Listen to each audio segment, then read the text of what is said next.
The chorus here at WNO are world class. They are amazing. There's no better chorus in the world. Brilliant.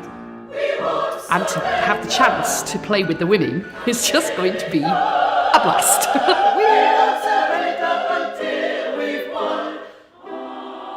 This has been specifically written for this ladies' chorus and with their voice types in mind. One thing that's been really lovely, the ladies will sing their lines in fantastically, and at the end of the scene, everyone's been applauding, and it's really nice for everyone to hear their colleagues sing, because they don't get to do that generally. It's always chorus moving as chorus.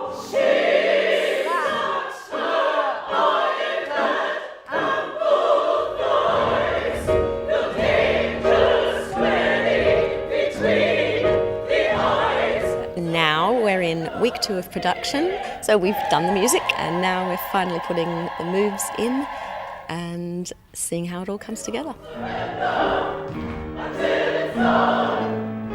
I've been lucky enough to be in the chorus now for 25 years and I've been involved in some tremendous, really great productions, and I think I have to say that this has been the most entertaining and enjoyable rehearsal period I've ever had.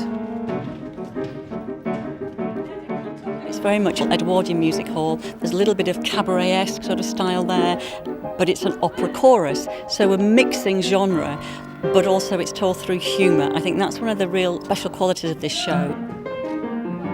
There's lots of choreography, all movement as opposed to sort of dance really. They're doing all the set changes. Some of the ladies have up to 7 costume changes throughout the show. So it's 2 hours of real high focus and concentration.